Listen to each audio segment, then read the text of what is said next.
Hello বন্ধুরা, good morning and welcome back to my channel bike family. তোমরা সবাই কেমন আছো? আই হোপ কি সবাই খুব ভালো আছো, সুস্থ আছো। আমিও খুব ভালো আছি, সুস্থ আছি। তোমাদেরকে আমার নতুন একটা ব্লগে, নতুন একটা ভিডিওতে স্বাগত জানিয়ে আজকে ভিডিওটা শুরু করছি। তো সকাল সকাল দেখো ভাত বসিয়ে দিচ্ছি। তো সকাল বলতে তাও 11টা সাড়ে 11টা তো বাজেই। তো সকালবেলা ছেলেকে প্রেসারে ভাত করে দিয়েছিলাম, সেটা খেয়ে চলে গেছিলো। আর তারপরে বড় হাঁড়িতে ভাত বসিয়ে একেবারে দুপুরের ভাত করছি।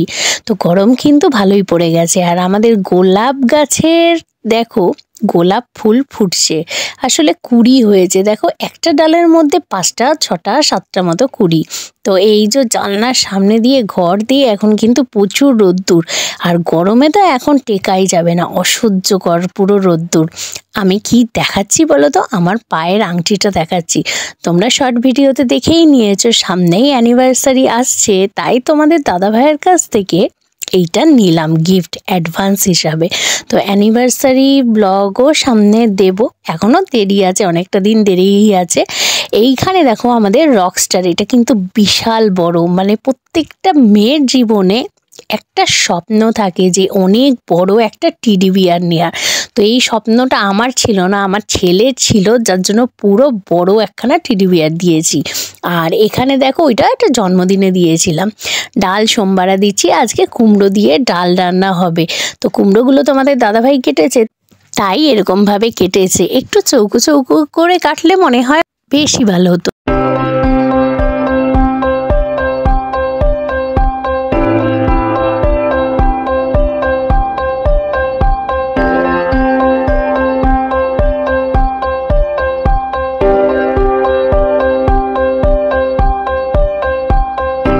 ডালটা সোমবারা দিয়ে এবার আমি ঘরের দিকে যাচ্ছি। তো পা দেখে বুঝতেই পারছো, তোমাদের দাদা ভাই সবজিগুলো কেটে দিচ্ছে আর আমি রান্না বসাচ্ছি।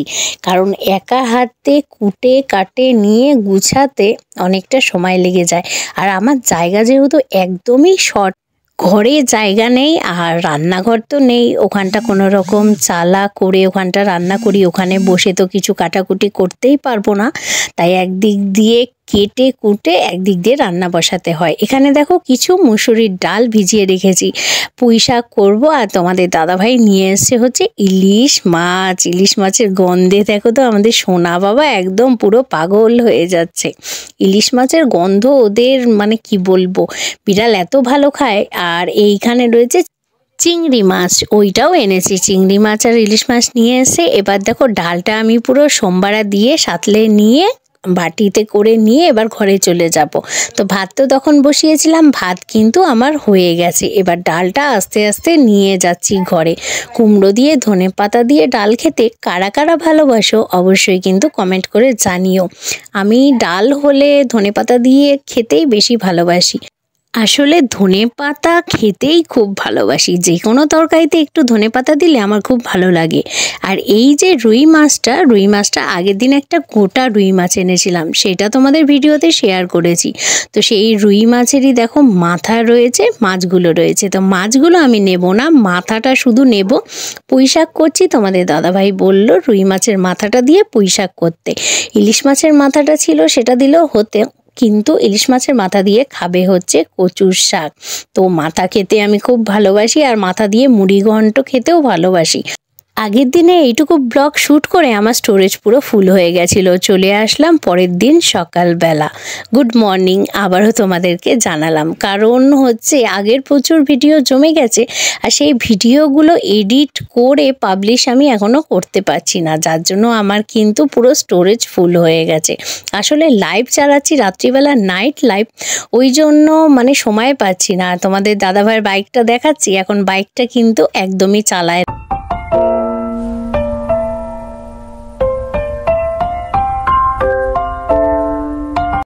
আগের দিন গোলাপ গাছে কুড়িগুলো দেখালাম, সেই গোলাপ গাছেই দেখো ফুল ফুটেছে, একটা তালে 4-5টা করে গোলাপ। তো এইটাও তোমাদের সাথে শর্টসে আমি শেয়ার করেছি, সেটা দেখেছো। আর এইদিকে দেখো সোনা বাবা গরমের চোটে নিচে শুয়ে রয়েছে। তো আমার সাথে কীরকমভাবে খেলে দেখো, মানে ক্যামেরাটা আমি স্টে করে রাখতে পারছিলাম না, প্রচুর বদমাইশ হয়ে গেছে। আসলে এখনও অবধি খেতে দিইনি, তাই এরকম বসে রয়েছে। যেই খেতে দেবো অমনি রাস্তা দিয়ে বেরিয়ে চলে যাবে, তখন আর আমাকে চেনেই না। তাই একটু রাগু রাগু হয়েছে যে এখনো অবধি খেতে দিইনি, ওই জন্য। এখানে দেখো পাঁপড় আছে, ডিম আছে, তো পাঁপড় ভাজবো। আর এখানে ভেন্ডি রয়েছে। আজকে কি রান্না হবে চলো তোমাদেরকে দেখিয়ে নেওয়া যাক। তো এই লাল শাকটা কালকেই কেটে কুটে রেখেছে, ওখানে একটা বেল রয়েছে, তোমাদের দাদাভাই রাস্তা দিয়ে আসার সময় পেয়েছে। তো লাল শাকটাই এখন আমি ধুয়ে নেব ভালো করে, কারণ কালকে কাটা ছিল, কিন্তু তাও পুরো কীরকম শুকিয়ে শুকিয়ে গেছে। তো এদিকে আমার ডাল সেদ্ধ করা হয়ে গেছে, আর ভাত করাও হয়ে গেছে, আর চা তো বসিয়েছি। চাটা গ্যাসটা একদম স্টিম করে রেখেছি। এবার চলো চাটা ছেঁকে নেওয়া যাক।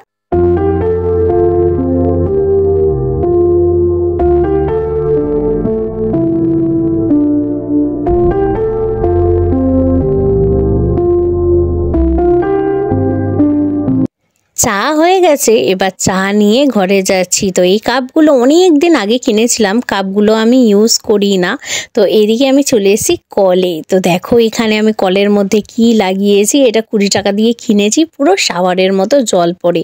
তোমরা দেখেছো, হ্যাঁ শর্টসে দেখেছো, কিন্তু বড় ভিডিওতে মনে হয় আমি দেখাইনি, কারণ বড় ভিডিও তো সেরকম একটা এখন আমি ছাড়ি না। আর যেইগুলো রেখে দিই শ্যুট করতে, মানে অর্ধেক হয়তো শ্যুট হয়, আবার অর্ধেক স্টোরেজ ফুল বলে, যার জন্য মানে পুরো একটা গোটা দিনের ভিডিও আমি শ্যুট করতে পারি না। তো দেখো ঝর্ণার মতো কি সুন্দর শাওয়ারের মতো জল পড়ছে, আমার তো দারুণ লাগে। আর এতে বাসন মাজতেও না, বাসন ধুতে খুব সুবিধা হয়। কিন্তু একটা মানে আমাদের এখানে যেহেতু সারাদিন জল থাকে আর জলের স্পিডটা প্রচুর, ওই জন্য মানে একটু প্রবলেম হয়, গাটা ভিজে যায়। আর আমাদের কলটা কিন্তু অনেকটাই ওপরে। তো দেখো লাল শাকগুলো কত সুন্দরভাবে আমি ধুয়ে নিচ্ছি, আমার তো খুব ভালো লাগে। এমনিতেও গরমকাল চলে এসছে, জল ঘাটাঘাটিটা একটু বেশি হয়, তো তার মধ্যে যদি এরকম সুন্দর একটা জিনিস থাকে, কার না ভালো লাগে। তো এই একটা দারুণ সুবিধা, মানে 20 টাকার বদলে একদম শাওয়ারের ফিলিংস। তো যাই হোক, আমার শাকটা দেখো ধোয়া হয়ে গেছে। লাল শাকে তো প্রচণ্ড বালি করে, তো ভালো করে কলের তলায় না নিয়ে ধুলে হয় না। তো লাল শাকটা দেখো আমার পুরো ধুয়ে ঠুয়ে রেখে দিচ্ছি। এখন সময় কিভাবে চলে যায় টেরই পাই না, সারা দিন কাজকর্ম করতে করতে একটু শর্ট ভিডিও করার অবধি সময় পাই না। আগে আমি রেগুলার এক সময় শর্ট ভিডিও দিয়েছি, কিন্তু এখন সপ্তাহে 1 দিন 2 দিন শর্ট ভিডিও দিচ্ছি। তো এই জিনিসটা আমার খুব খারাপ লাগছে, কারণ আমার চ্যানেলটা বেশিরভাগই শর্টের ভিউয়ার্স, তারাও নিরাশ হচ্ছে, কিন্তু কি করব, একদমই সময় পাচ্ছি না। আর একটা ওই যে শর্ট ভিডিও করতে গেলে ভিডিওটা যদি ভালো না হয় তাহলে কিন্তু কেউ দেখবে না। তো দেখো কড়াইতে তেল দিয়ে এবার আমি পাঁপড়গুলো ভেজে নিচ্ছি। তো রান্না সারতে সারতে কিন্তু ছেলে চলে আসবে, আর আমার রান্নাবাড়ি করতে দেরি হয়, কারণ তোমাদের দাদাভাই বাজারঘাট নিয়ে আসে, তারপরে আমি রান্না করি। আর যদিও বা বাজারঘাট যেদিন থাকে, তাও সব কাজ সারতে সারতে আমার অনেকটাই দেরি হয়।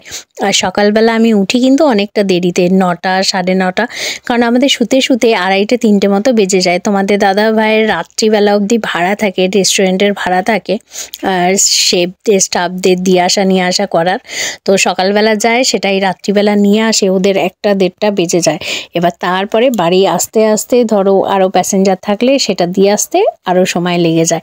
এবার এসে মানুষটা খাবে দাবে, ফ্রেশ হবে, শোবে, 2:30 বেজে যায়। আর তারপরে যেহেতু প্রত্যেক দিন নাইট লাইভ চালাই, আমাকে চোখটা কিন্তু সজাগভাবে রাখতে হয়। তো অনেকেই আমার লাইভে আসো, এসে কমেন্ট করো, হয়তো অনেকে সারা শব্দ পাও না, যারা জানো তো জানো, আর যারা জানো না তাদের উদ্দেশ্য করে বলে দিচ্ছি যে আমি সকালবেলা মোটামুটি 9টা 9:30 অবধি আমার কোনো সারা শব্দ পাবে না, কারণ ঘুম থেকে উঠলেই তো ছেলে স্কুলে যাবে, সেই একটা তাড়া থাকে।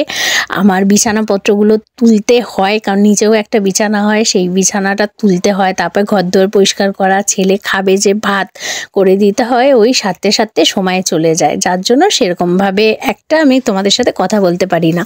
তো ছেলে দেখো স্কুল থেকে চলে এসছে, পাঁপড় আমি ভাজছি। আজকে কি রান্না হয়েছে চলো এক ঝলকে দেখিয়ে দিই। তো আজকে রান্নায় হচ্ছে ভাত, ছেলেকে দিলাম হচ্ছে ডিমের পোচ, এটা ছেলেকে দিলাম করে। তো তোমাদের দাদাভাই যদি খায় অবশ্যই পরে করে দেব। আর তার সাথে রয়েছে হচ্ছে পাঁপড় ভাজা, যেটা এই মাত্র ভাজলাম, উচ্ছে আলু তরকারি রয়েছে, লাল শাক রয়েছে, আর তার সাথে রয়েছে কুমড়ো দিয়ে ডাল। এই তো এইটাই হচ্ছে আজকে আমাদের রান্নার মেনু, আর গরম গরম ভাত। তো আজকের ভিডিওটা আমি এখানেই শেষ করে দিলাম। আমার ভিডিও যদি তোমাদের ভালো লেগে থাকে অবশ্যই লাইক করবে, কমেন্ট করবে, প্রচুর পরিমাণে শেয়ার করবে, আর নতুন বন্ধু হয়ে থাকলে অবশ্যই চ্যানেলটা সাবস্ক্রাইব করবে।